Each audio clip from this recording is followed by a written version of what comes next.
What if I told you that some of America's top physicians, people who've trained at Harvard, Johns Hopkins, or the Mayo Clinic, are quietly sending their own children 8,000 miles across the Pacific, not to study in London, Tokyo, or even Sydney, but in a place many Americans still overlook, the Philippines. Yes, that same country, known more for its tropical beaches, colorful jeepneys, and karaoke-loving culture than for its medical schools. At first glance, it doesn't quite make sense. Why would highly educated, well-off American doctors, people who could afford almost any school in the world, choose to send their kids to a place some would label developing? Why trade ivy-covered lecture halls for the humid hallways of a university in Manila or Cebu? The answer is more surprising than you think. There's a quiet transformation happening here, one that few in the West have noticed. And it begins with a father named Dr. Stephen Miller. He's a trauma surgeon from Minnesota. Reserved, serious, trained in Boston. He doesn't smile much in photographs. The kind of man whose confidence walks a few steps ahead of him, not behind. For years, he lived in a world where prestige meant everything: titles, publications, board certifications. But something shifted when it came time for his only son, Noah, to choose where to study medicine. At first, Dr. Miller pushed the traditional route. Top-tier pre-med program, MCAT prep, an endless string of internships and interviews. But Noah wasn't thriving. Despite his intelligence, he was crumbling under pressure. The system, as Dr. Miller later admitted, wasn't built for people like Noah. It was built to weed them out. One evening, after another panic attack left Noah questioning if he was even cut out for medicine, Dr. Miller did something unthinkable. He took a walk alone in the cold Minnesota snow. No phone, no coat, just a head full of questions. When he returned, he opened his laptop and typed a phrase he never imagined he'd consider seriously. Affordable international mid-schools with good clinical experience. One of the first results, St. Luke's College of Medicine, Quezon City, Philippines. He scoffed at first, but curiosity got the better of him. He clicked. What he found surprised him. Not just the lower tuition, not just the American-accredited curriculum, but something in the testimonials struck a nerve. Students, many from the US, describing professors who knew their names. Clinical experience starting in the first year. An environment tough, yes, but driven by empathy. A culture that didn't just teach anatomy, it taught humanity. Still, this was the Philippines. It couldn't possibly compare, could it? But then came the microshock. Dr. Miller clicked on a student blog. Her photo showed a young Filipino medical student cradling the hand of an elderly patient in a rural hospital. No gloves, no monitors, just eye contact and prayer. The caption read, "He had no family left, so I sat with him until he took his last breath." Noah walked in. Dr. Miller closed the laptop, but that image stayed with him. 2 weeks later, they booked tickets to Manila. Their arrival was nothing like they expected. The heat hit them like a wave. Taxis swerved like dancers in an unpredictable ballet. And yet, people smiled at everything, at strangers, at mistakes, at delays. That same week, while touring the school grounds, a local professor asked Noah not about his GPA, but about who he wanted to help in the world. It was the first time anyone had asked him that. Noah looked confused. Then he looked at his father, and Dr. Miller, the man who had spent decades performing surgeries in silence, felt something strange in his chest. Relief. They hadn't even enrolled yet, but somehow they both knew something here was different. What they would soon learn is that Noah was not alone. Over the next few months, more and more students from the US, some children of ER doctors, pediatricians, even medical researchers were arriving at the same doors. Many had similar stories: burnout, academic anxiety, a longing for something more human, more grounded, and the Philippines, with all its imperfections, offered a surprising answer. It wasn't just about escaping the US system. It was about rediscovering why they wanted to heal people in the first place. One evening, sitting at a tiny roadside eyrie in Quezon City, Dr. Miller looked at his son, laughing with classmates from 5 different countries, half of them speaking in a mix of English and Tagalog, and thought about how different this was from his own training. He remembered the quiet hallways of his medical school in the US, the pressure, the competition, the exhaustion. And then he looked at Noah eating fried chicken with his hands, surrounded by future doctors who seemed both exhausted and somehow happy. He didn't say it out loud, but in that moment he knew this wasn't a step down. It was a step forward, and this story, Noah's story, is only the beginning. Because what started as one desperate father's search for an alternative has now become a growing global pattern. American doctors, once skeptical, are now starting to see what they never thought they would. That the heart of medicine might just be beating in the Philippines, and soon the world would have no choice but to listen. The first months were the hardest. Noah had grown up in a town where winter lasted half the year, and everyone knew your business by the second cup of coffee. In the Philippines, everything felt foreign. The heat didn't just sit on your skin, it soaked into your bones. Jeeps blared music at 7 p.m. Street vendors called him Kuya before he even understood what it meant. He missed home-cooked meals, quiet libraries, and the sound of snow crunching underfoot. But strangely, he never felt alone. It started with his classmates. Some were Filipino, some Nigerian, some Korean, a few were fellow Americans. But in the lecture halls of that small but determined university, titles disappeared. It didn't matter if your father was a big-shot surgeon or a small-town nurse. What mattered was whether you showed up, whether you cared. Noah started to care more than he expected. Their first anatomy lab wasn't just about memorizing muscles. It was about reverence. The cadavers were called silent teachers, and before they made a single incision, the entire class bowed their heads in prayer. It caught Noah off guard. In the US, such a moment might have been replaced by disclaimers or debates about faith. But here, silence meant gratitude, respect for the life that had once inhabited the body before them. Later that week, he called his dad. "They prayed before we opened the body," he said quietly. There was a pause on the line. "Did that feel strange?" "No," Noah said. "It felt right." Dr. Miller didn't say anything for a while, but his fingers tightened around the phone. Something in him had started to shift too. Back in the US, his colleagues had scoffed. One even joked, "What's next, med school in Vietnam?" Another warned him about the potential risks. Different standards, limited resources, language barriers. But Dr. Miller had seen the other side now. He had seen the human side, and that human side was growing clearer with every call from Noah. One story stood out. It was a rural rotation, part of the curriculum that sent students to the provinces. Noah had been assigned to a small town in Lee, where the hospital had one ambulance, no CT scan, and intermittent electricity. On their first day, a pregnant woman arrived, bleeding heavily. The doctors were already stretched thin. Noah was just supposed to observe, but the lead physician turned to him and said, "Can you hold pressure here?"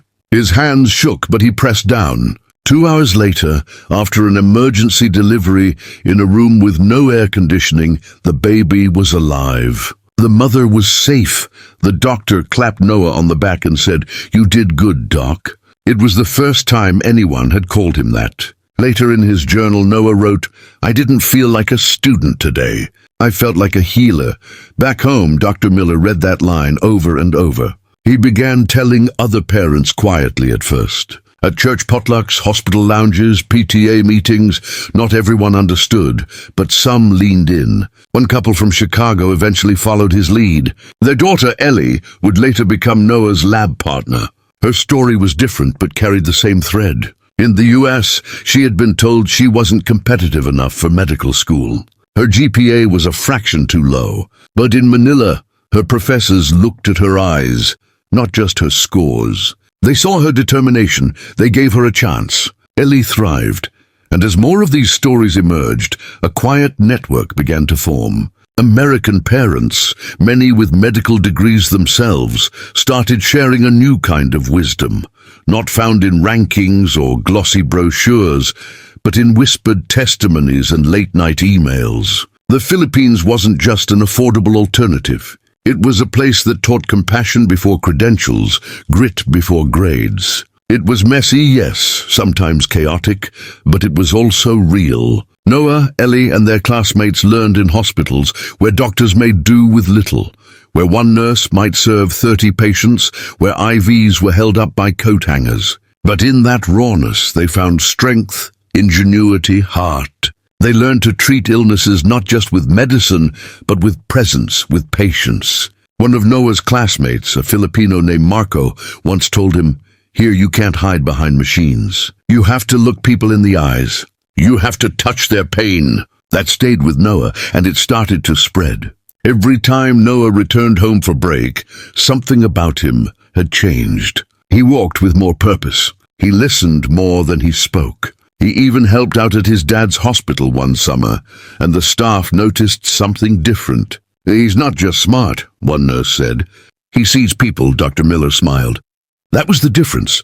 In the US, medical education had become a marathon of memorization, tests, and prestige. In the Philippines, it was a pilgrimage, not just toward knowledge, but toward character. And for many American parents, especially those in the medical field themselves, that mattered more than ever. Because they weren't just raising doctors, they were raising humans. As the months passed, more American families followed suit slowly, quietly, but with conviction.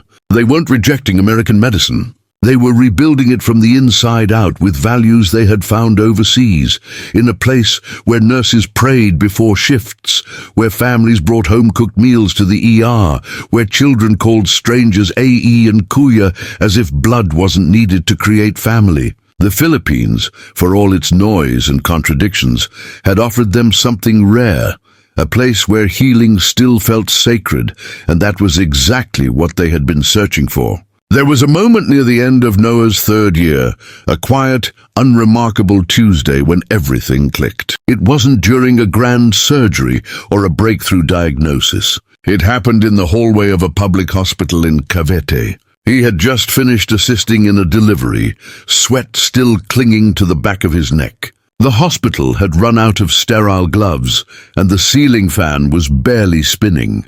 But down the corridor, he saw a young boy crying, alone, barefoot, holding a paper bag soaked from the bottom. Without thinking, Noah walked over, crouched down, and asked in slow Tagalog, "Ananggalan mo?" The boy sniffled, startled by the foreign accent. Then he answered Samuel Poe.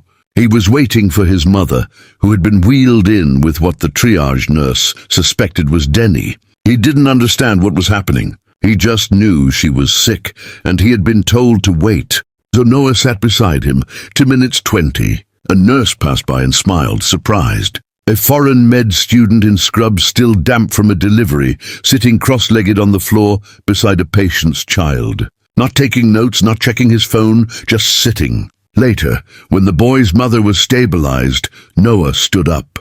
His knees ached, his stomach growled, but something inside him felt full. That moment would never make it onto his transcript. No grade, no evaluation. But that moment, more than any lecture or lab, solidified why he was there, why his father had sent him here. Dr. Miller visited again in Noah's final year. The school was preparing for graduation. Banners hung across the campus with faces from every continent. Filipino, Indian, Iranian, Chinese, African-American, Latino, all of them. Doctors in the making. They toured the campus one last time. Father and son. Near the small chapel by the front gate, Dr. Miller paused. He had walked this path before when he was full of doubts. But now everything looked different. Or maybe he was different. Noah pointed out a corner of the courtyard where he and his classmates would meet for 5 a.m. study sessions. He showed his father the canteen where they'd once treated a janitor who had fainted midship. He even introduced him to a Filipino professor who had become like a second mother to the group. Firm, warm, unforgettable, Dr. Miller took it all in. And then came graduation. It wasn't flashy. No orchestra, no celebrity speaker, just the soft hum of pride in the air. Parents clapping, cameras shaking, tears barely held back. When Noah's name was called, Dr. Miller stood. And for a brief second, he wasn't the trauma surgeon. He wasn't the man who had been skeptical, afraid, even ashamed to admit they'd taken this unconventional path. He was simply a father, a proud father. And as he watched his son bow to receive his diploma, surrounded by classmates who had learned to thrive without excess, to care without ego, to heal without forgetting the human in front of them, Dr. Miller whispered something under his breath. We made the right choice. Word started spreading faster after that. News outlets began profiling American students in Philippine medical schools. One headline read, "From Midwest to Manila, why future American doctors are choosing the Philippines." Another called it a quiet exodus from elitism to empathy. Medical forums buzzed. Guidance counselors took notice. And parents, especially those in healthcare, started asking new questions. Not which school has the highest Step 1 pass rate, but where will my child become the kind of doctor patients remember? And the answers kept leading back to one place, the Philippines. In the years that followed, Noah matched with the residency program back in the US, one of the very hospitals where his father had trained. There were hurdles, of course, extra paperwork, questions from interview panels. But Noah answered each one not with arrogance, but with stories. Stories of delivering babies without machines, of learning triage under flickering lights, of watching families gather around hospital beds to sing hymns for comfort, not cure. He didn't hide where he came from. He let it shine, and soon the hospital took notice. Patients began requesting the Filipino-trained doc. Nurses said he didn't just do rounds, he connected. He remembered birthdays. He stayed late. He prayed with the dying when families couldn't make it in time. He had learned medicine in a place where the body and soul were never treated as strangers. And that made all the difference. Back in the Philippines, the schools that once quietly accepted American students now had wait lists. Parents from California, Texas, even New York began booking flights to tour campuses in Davao, Iloilo, and Pampanga. What was once viewed as a backup plan had become a beacon, and the country, so often underestimated, stood taller for it. Filipino professors, long underpaid and overlooked, now trained students who would one day lead hospitals across the globe. Local nurses, known for their resilience, became mentors, not just in procedures, but in patience. And communities that once saw foreigners as temporary guests began seeing them as adopted family. The story wasn't just about medicine anymore. It was about identity. It was about realizing that the best doctors aren't always made in the wealthiest countries, but in the most human ones. And as Noah's journey spread, so did a quiet, powerful truth. That the Philippines, in all its beautiful imperfections, was not just healing its own. It was helping the world remember how to heal. Noah would later say that the Philippines didn't just give him a medical education. It gave him his heart back. Years after his graduation, he returned, not for a vacation, not for a conference. He came back to teach a short course at his alma mater. Just 1 week, he said it was to give back. But the truth ran deeper. He missed the laughter of the wards, the smell of fried bananas at the gate, the way patients clasped your hand with both of theirs as if saying thank you was never enough. He missed the nurses who prayed before shift change and the janitors who remembered every student's name. In America, medicine had become faster, sleeker, more efficient. But in that speed, something precious was often lost. In the Philippines, that something was sacred. So he returned, and on his first day back, walking through the familiar gates under the August sun, he found himself surrounded by a new batch of students. Among them was a young girl from Ohio. She was shy, polite, and clutched her stethoscope like it was armor. She introduced herself nervously. "I think my dad mentioned you." "He's Dr. Chang from Cleveland Clinic." Noah's eyes widened. Dr. Chang had been one of the skeptics years ago, a firm believer in the American system. And yet, here was his daughter standing in Quezon City, sweating through her first week, eager and afraid and hopeful all at once. Noah smiled. He saw himself in her. He saw the beginning of another story. The movement had grown quietly but powerfully. By now, dozens, soon hundreds of American families had made the same choice. Some still whispered about it, cautious of the judgment that came with going off the beaten path. But many, like Dr. Miller, had stopped whispering. They were proud that their children were learning in a place where resilience wasn't a buzzword. It was a daily necessity.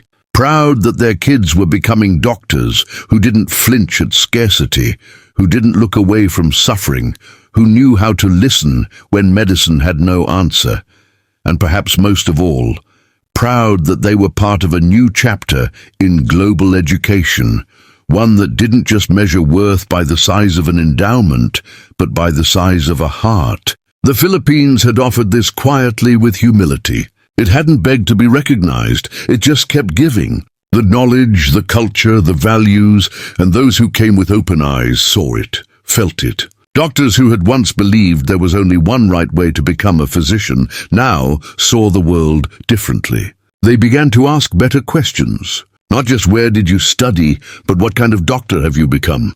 And the answer again and again pointed here to classrooms, where instructors used both textbooks and testimonies, to hospitals where faith was not separated from medicine, but gently intertwined, to communities where being called doc came not from prestige, but from presence. This was the quiet revolution, led not by politicians or billion-dollar foundations, but by students like Noah, like Ellie, like the daughter of Dr. Chang, and by the Filipino mentors who had shaped them. And maybe that's the most beautiful twist of all.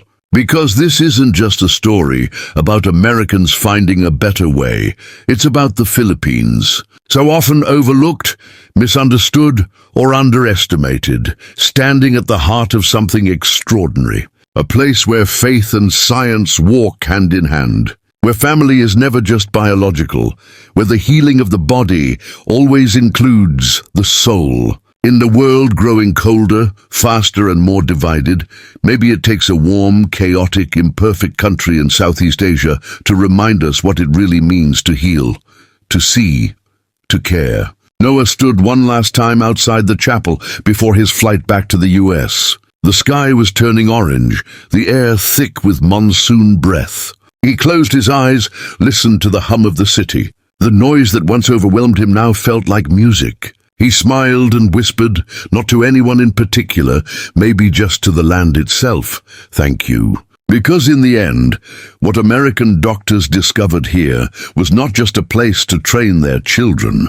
They found a place that still believes medicine is a calling, that healing is human, that love still belongs in the room.